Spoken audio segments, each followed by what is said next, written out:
Good morning and welcome to the SheBreathes Soul Stories podcast. I'm your host, Jen Gulbrand, and this podcast is designed to be a sacred space where women's voices rise and vulnerability becomes strength. Here on the show, we share stories that have shaped us, the ones that we don't always post about, but the ones we never forget. So we're going to breathe together and share some truths and remember that we're never alone in the becoming. And I'm so honored to be in the virtual studio today with Kelly Morgan. Kelly is an indie author and publisher of Bright Headed Publishing. Good morning, Kelly. It's so nice Good to see you. morning. Thank you It's for having me. It's great to be here. we love our early morning conversations with new friends. So thank you for agreeing to be on the show this morning. So Kelly, before we dive into your personal story, would you tell us a little bit about yourself and the work that you do in service of others?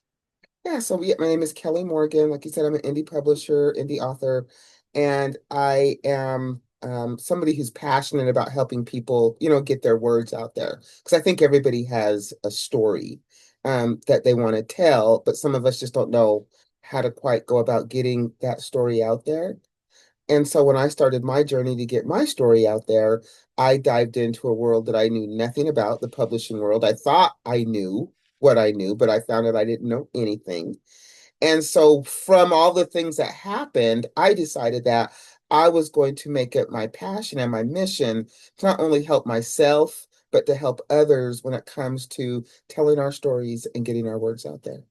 I love it. It's so important, right? We all have probably more than one story Oh yeah. inside of us, and for whatever reason, we tend to keep all those things inside for so long. I guess we're conditioned to do that, right? But it's so powerful when we do share and we do release, and what an incredible liberating feeling, right? Of sovereignty and ownership of of Right. of our stories. So I'm really excited to learn more. So, tell us a little bit about the personal story that you would like to share with our listeners today. So about, maybe 5, 6, 7 years ago, I found myself at a place where I really wanted to write this book. I'd always wanted to be an author. I had always written stuff down, right? But always kind of afraid to let other people read it. I have a bunch of really horrible, bad poetry because I always tend to write poetry when I'm sad or depressed. So the poetry is a lot of pity me, woe is me poetry. But yet, nevertheless, writing is really therapeutic for me because it helps me Mhm. get through whatever I'm going through. So I found myself having time to write a book. And I thought, I'm going to write this book. And it's a book of fiction, right? And so I wrote this book and I had really fun writing it. And the story just came to me. And I thought, I got this book, I'm going to get it published. So I started looking for a publisher. And I got a lot of no's. Oh my God, I got so many no's. And then I got this one shiny yes, right? And this That's guy's all like, it takes is one. right? This guy's like, oh my gosh, this book is great. We're gonna get you published. We're gonna do book signings and book tours. And it just sounded so wonderful. Like, oh my God, this is all gonna happen. And I told everybody that would listen. And then about maybe 10 days later, he came to me and he said, okay, Kelly, well, what are you gonna invest? I've invested all this stuff. What are you gonna invest? I just Mm. need you to buy the books. And I was like, oh, I thought that's what the publisher did. He's like, well, I've done everything else. I just need you to buy the books. How many are you going to buy? And so I bought like almost $1,000 worth of books. And I Mm. gave this man almost $1,000. And after that, he ghosted me. I did Mm. not hear from him. And he had my book published on his platform. So not only did he have my money, he had my book, right? And I felt shame. When I figured out that I had been scammed, I was more ashamed. I wasn't even angry. I was ashamed because I had Right. bragged to everybody about being this great published author. And so I retreated and I spent a lot of time crying in my closet because I'm a private crier and I come into my closet and that's where I cry. And I did this for about 6 months and I thought, well, I'm going to get this book back, but I didn't know how. Right. Mm. So I finally reached out to literary attorneys and they all laughed at me and said, you're nobody. You cannot afford us. Who are you? Right. And so finally, this one attorney, he must have really took felt sorry for me because he took pity on me and he actually called me and he's like, look, um, send this template. You can use my name. I'm going to email it to you. fill in the blanks, send it to Amazon, send it to the guy, see what happens. And I did. And Amazon released the book about 2 weeks later. And then I never heard from this guy again, but I had my book back. Okay. So now I've got the book back, and I'm like, but I still don't know what to do with it, right? I'm still kind of a little burned from the whole publishing world. But I thought, you know what, Kelly, you're a smart girl. You can figure this out. Start your own publishing company, right? Publish yourself. You've read about this self-publishing thing, and so I went down a rabbit hole on self-publishing. Decided to name the publishing company after Kelly, which is Kelly means bright-headed. So I named it Bright-Headed Publishing, and I published my book again. I published Beautiful. it under my own steam. And I thought, you know what? I'm going to show this guy. I'm going to start a podcast. I'm going to help others and I'm going to help authors. And I did it. And I did that for about a year. And that's all that I did was interview other people. I never promoted my book. I never marketed my book because I was too busy doing this podcast that people were just reaching out to me left and right. It was crazy. And then I just Right. burned myself out. I can't do this. And so I stopped again. I retreated. Mm, And then COVID comes, right? We ate our feelings. I don't know about you, but I ate my feelings. And then I ballooned up, gained a ton of weight, depressed, and started writing again, right? That's what mm. I do when I'm depressed. And from that came my second book. And so when I was reading back what I had written, I thought, this is a book. And I made it fiction. And I thought, you know what? I'm going to try this again. I'm going to try this publishing type thing again. But this time, I'm going to put intention behind it. I'm going to put strategy behind it, and I'm going to really put a lot of mindfulness behind it. And I'm going to figure out a way to not only help myself this time, but still continue to help others. So I relaunched Brightheaded this year in March. Oh, really? And Wow. I took my second book, which is called Wait for It, and I made it into an audiobook and I published it. I Nice. re-edited my first book, which is called You Sound White, and I put it out there again. And now I'm out here and I put a lot of strategy and thought before I did this. And so now my goal is to not only help myself, right, Mm. but to help others and do it with intention and strategy and mindfulness. That's beautiful. That's a beautiful story. And I took a similar, I have a, there's some commonalities in that story with my own experience. And I do know, what it's like to write your feelings and, to be able to process things by writing. And that usually we start by writing for ourselves. And then we realize that the information that we are sharing could help other people. And then we find the courage somehow to put it out there and expose ourselves in a pretty vulnerable way. But when we do that, it's amazing, right? The response that you get from other people who resonate with your words, and then you realize why you did it in the first place. Yeah. And not only that, but you realize that whatever you were going through was never as bad as you thought it was once you can kind of write everything down and kind of be objective. It was therapy for me because I could write everything down and then kind of look at it like, man, this when I was reading it, I'm like, man, that because in the book, wait for it, the protagonist doesn't have a name. And I didn't realize that when I wrote the book. I didn't realize that she didn't have a name. But when I was reading it to my daughter, she's like, the character doesn't have a name. And I said, you know what? That's probably intentional because she Mm, could literally be anybody. right. She Right. doesn't have a name. I said, but that read reading what I wrote, I was able to kind of distance myself from it and then Mm, figure out a way that I could heal and come back stronger. But it took seeing the words on the page to really right. make the impact for me to kind of move the needle forward. Right. Absolutely. So, what did you, I mean, there was so much that you shared. Thank you, but by the way, for being that open with us about that journey, particularly getting kind of ghosted by somebody that you invested money and faith in, right? What did you learn through that process about yourself? I know that you talked originally with me about this sort of, um, moments where you realized how you were conditioned and how that showed up for you and how you moved through that. I think writing it down made it very real for me, Mm, knowing that. I am actually stronger than I thought I was. And you know what? Yeah. Somebody told me that being a strong woman isn't a compliment. And I would agree because I don't necessarily want to be strong all the time. I would much rather be fierce, right? And Yes. unapologetic and yielding than necessarily strong.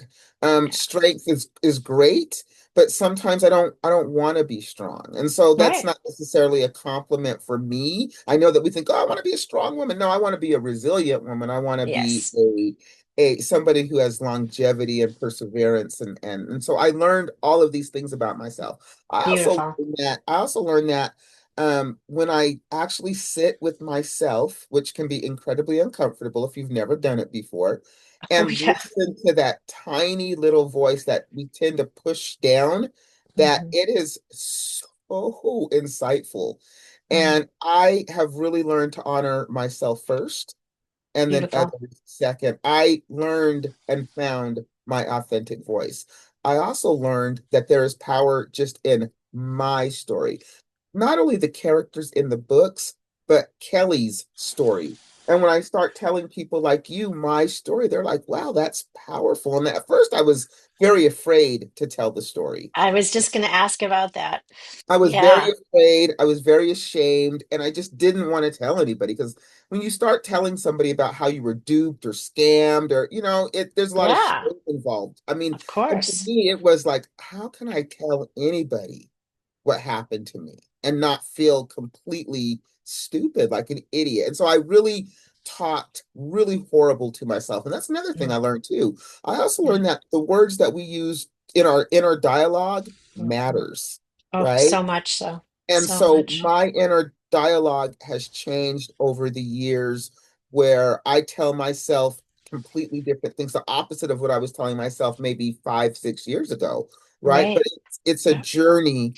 And I think most importantly that I actually learned how to trust myself, right? Wow. And know Beautiful. that it's okay to make mistakes. It's okay. It's all right. It's Yeah. okay to pivot. It's okay to stop. It's okay to rest. I think we beat ourselves up more than any critic could ever do that. And So for true. me, it was really learning all of the wonderful things about Kelly that I just simply did not know or did not believe. Right? Well, because we're so conditioned. We have all that shame and those limiting beliefs from, way back from our early childhood that just get enhanced as we grow through, as we grow up and we experience all these people who think they know who we are, how we should be or not be, and all of those things influence our own our dialogue and our narrative about ourselves and the world. And so, I found, having to almost unravel all that. We talk about becoming, but it's kind of an unbecoming. It's sort of Mm. unraveling the layers of stories that have people have put upon us so that we can get down to the real authentic person underneath all that. So I love that you shared that because I think it's a really important journey for us to go on. It's not an easy one, Oh, but it's a very important one, I right? had to unlearn a lot of things that I had Yeah, told myself about myself, right? right, And I know that for me, when I first started saying things like, you're enough and I love myself and whatever, it just didn't felt very uncomfortable. I'm like, this is weird. But I told myself that if I started something new, I was going to be consistent with it. Right, yes, because consistency is everything it in no matter is. what you do. With the business, when I started this, I said, okay, Kelly, if you're going to do this, you've got to be consistent. And so I am. But with myself, I am incredibly consistent. I started using affirmations, but they really weren't hitting for me. So I started recording them in my own voice. Right. Beautiful. And then I play Yes, them back to myself every morning. So one thing I started love doing it. too is meditate. And I do a Yes, lot of yoga. So I do a lot of beautiful. self stuff for me first. And then when I'm good, it's almost like I always think about the being on a plane, Put put your the mask mask on over first. yourself and then Yeah, the person that whatever. yeah, yeah. I always hear that in my head because like, you got to take care of yourself first, It's right? so And true. then you can attend to all this other stuff that's really probably not going anywhere. It's going to be there when you're ready to tackle it. So I'm So I'm true. I'm one that's really into self-healing and self-love and being authentic to Beautiful. yourself and honor yourself first. Even when you think you are wrong, that little voice that you keep pushing away is not wrong. And Right. somebody told me, and it's 100% true, the ego is that loud voice in your head that is screaming at you, telling you to do something. That is your ego, and the ego is there to protect you, and the ego has a place and a purpose, and it's there to protect you. It's But I your call that our intuition, saboteur. I call that our right? saboteur. Yeah. But your intuition, that Yeah. tiny little voice, the higher you inside of you Mm. never yells. It's just that quiet whisper that says, help that lady with the groceries, or Yeah. call your friend, or why don't you open the door for these people? Just those little things that you Yes. hear in your voice that you ignore. If you were to act upon those, and I started acting upon those, and Beautiful. the it's just it's the what happens is crazy because number one, I also learned that you don't realize the impact that you have on others, even with the smallest gesture. It's so true. I was just going to ask you that. I mean, thank you for sort of sharing how revealing your own story contributed to your own sense of self-empowerment, because I think that is what this is all about. But um, how did this can help you with your community and connection with others? Like this ability to inspire and empower other people. Let's talk about that for a few moments. So I decided that I was going to start a podcast called The Right. Author's Mic and help others promote their books along with me. Well, right? So, Right. Author's Mic, not unlike yours, is not 30 minutes because, it's literally 15 minutes because I've been down the podcasting road before and I don't want to burn myself out. Right. Sure. So I want longevity. So I have authors come on, or anybody who's in this creative space can come on, and they've got that mic for 15 minutes, or it's their 15 minutes of fame. You can do whatever you Love it. want with it. That's my way of helping you. Love And then it. I also give tips and tricks on the industry world, things that I wish somebody would have told me, right? And so my Right. thing is about sharing and about building a community. Now, one thing I've learned about this space is when it comes to the social media and all that good stuff, we tend to use that as our scorecard, right? Mm, Like, how many mm, views did I get? How many likes did I get? Whatever. I don't do that. I just show up consistently every day, knowing I absolutely without a doubt know that the message will reach those who need to hear it. And if somebody is struggling with their story, I'm more than happy to help them get it out there, however we can get it out there, because it's right. important. Your words matter like my words matter, and Mm, your story can probably help somebody. And sometimes we have similar stories that somebody needs to maybe hear yours because it will resonate with them a little bit more than mine. It doesn't mean my story is less important. It just right. means that my story is probably meant for somebody else to resonate with, and it's okay. And that's what I Absolutely. mean. It's okay. And so I think there's power in our stories. Oh, so much so. I know when I put my first book out there, just the reaction that I got from women were like, because I was sharing things that I had told nobody in my family or in my world. So it was a big deal, right? Things we don't talk about. And when women started reaching out and saying, "Thank you so much. I thought I was the only one. I thought I was alone. I was so afraid to tell anyone." That was like my aha moment, which is really what led to this whole She Breathes Soul Stories movement, which was people are out there that need to know they're not alone, that there are other people who can understand, who have experienced versions of those same experiences, and that we're so much more alike than we are different. And that when we tell our stories, it fosters empathy and understanding and community in a way that I think the world needs now more than ever before. And so I 100% applaud you for the work that you're doing. It's so very important, right? Sharing really brings us together. It brings us together in a way that um, I don't know what else does. Like this ability to understand that we have commonalities in our So than world. we think so, right? Yeah, I think we're so busy trying to convince ourselves that we're different. right. We're Yeah, not. We're not. right. And because I had a conversation with somebody and we were talking about like racism and hatred. And I said, that may be true, but even the person who's the most racist, bigoted person out there still loves their family and they still want them to be safe because ultimately I think we're all looking for love. We're all looking for acceptance, Sense of and belonging. Yeah, right. Everybody, belonging. I don't care what your rhetoric that you're spewing. Right. Even the person on the corner who's spewing out the hate still has a family that they love, that they want Right. to protect. And, so it doesn't, we're all so very much alike. And I think when we can pull back the differences, we see that. Yes. And that's what writing does. I Yes. realized with both of my books that even though they're fiction, those are me on those Yeah. pages, right? Those are me and the things that I've gone through and the way that I've dealt with it. And so I put them in fiction because I don't know. I'm not a memoir writer, right? I don't, not ready to write my memoir, but I can write things that happen to me and put it in fiction. So it allowed me to look at it and be like, man, wow, this stuff Yeah. really happened to you. Yeah. And then realize that, maybe somebody can benefit from this. Maybe somebody can learn from this. Maybe somebody can relate to this. Ah, Maybe somebody will pick up the book and be like, wow, she did it, so can I. Or maybe it can be inspiration to somebody. I don't know. That's not why I wrote it.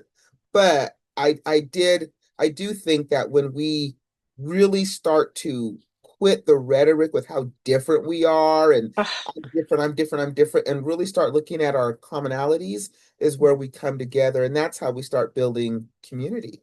100%. 100%. And we need to do that now more than ever.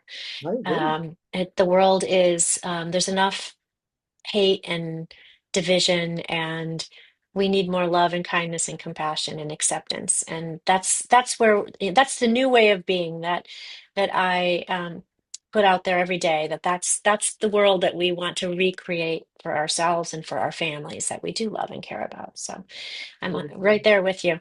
What would you say to listeners who are listening to us today and being like, wow, you know, I have stories to tell. Like, how would you encourage them to join this truth-telling adventure? Well, number one, just write it. And when you're writing your story, don't write it to what you think people will like. Somebody told me, write what you know, write what you love, and Yes. you'll never go wrong. Right? Right. So write what you know, write what you love. But you got to start. So get your words, put them on the paper first and see what happens. You would be surprised that when people start writing, everybody that ever is telling me that they've written something said it just poured out of them. Right? They didn't really have to Yeah. struggle. It Right. just started coming, and that's usually what happens. And if you're not a writer, journal, right? Right. Right. Journal, write your thoughts down. You'd be surprised at some of the great things that you probably come up with and then discount. But when you can go back and write them and look at them, it's a Yes. game changer. So It write them down. really is. It's But you such a have great to way to start somewhere. absolutely start where you are, right? Start And where you and and of course you're going to feel apprehension and you're going to feel fear and oh, how will other people perceive me if they find this out about me? But those are just limiting beliefs that are, and like you said, that sort of ego mind that pops up, and try to move through that and move Well, the energy of write it. it down. My thing is, if that's what you're feeling, then write it down. Mhm. Sometimes you have to just start with where you are, and it could be, I don't know what to write. And that I've written that before. I don't Duh. know what to write. And from there, Sure. it just starts a whole thing. I can start a whole thing and I don't know what to write. But not knowing what to write, you could write about not knowing what to write. I There's love always it. a way to get started. And sometimes it's Mm, just a sentence, right? absolutely. Just a sentence. I And love that. And there's always a place that you can begin always, again each and always, every day. It's a choice. always. That's a beautiful, beautiful message. I'm so grateful to you for being here and for sharing so openly your own journey and experience. Is there anything else, any other message you'd like to leave our listeners with today before we tell them how they can reach out to you? I think ultimately, just, be kind to one another. You know Mm. what I'm saying? Just simply be kind. Even in the instances where maybe you don't want to be kind. I think that's where we have to kind of pull the resolve, right? Yeah. Sometimes when somebody is not being kind to you, it's very easy to mimic them back. But you know what? And it's true. And somebody told me this, my grandmother told me this a long time ago. You can kill them with kindness. And I never really understood what that meant. But you can squash all the negativity with Mm, kindness. It kind of diffuses somebody. It's hard so true. to be yelling and screaming or be ugly to somebody when they're smiling and being kind to you. So be Isn't kind. that the truth? Be the mirror, right? Yeah, Yeah, be the mirror. I have two quotes on my email. One is the one from Maya Angelou. People don't always Mm, remember what you say, but they mm. will remember how you made them feel, right? That's I love that's it. not the quote, but that's kind of the gist of Oh it. yeah, And it's then beautiful. Gandhi is be the change you want to see in the world. Those are my Exactly. two mantras that I live by every day. So I always try to be what I want people to be to me, and so I try to be that to them, whoever they are, total strangers, it doesn't matter. Beautiful. Beautiful. Thank you so much for being here, for sharing your insights and your passion and the work that you're doing is so very important. So please, I encourage everyone to reach out to Kelly. Brightheadedpublishing.com is her website. Share your story. Be on her show. Get on the Author's Mic podcast. I know I want to do that Yeah, well, and it's help. really easy. Go to the website, you'll see a Be a Yeah, Guest tab, fill out the information, you'll instantly get beautiful. the link to schedule yourself. It is easy peasy.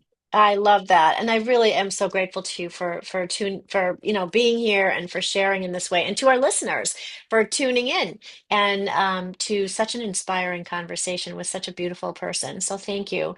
And listeners, if you have a soul story that you've been waiting to tell, this is your time. SheBreathes Soul Stories is a space for real women, real truth, and the kind of storytelling that sets us all free. So reach out, send me a message at jengolbrand.com if you feel called to join this show as a guest and to join this movement. We'd be honored to hold space for you.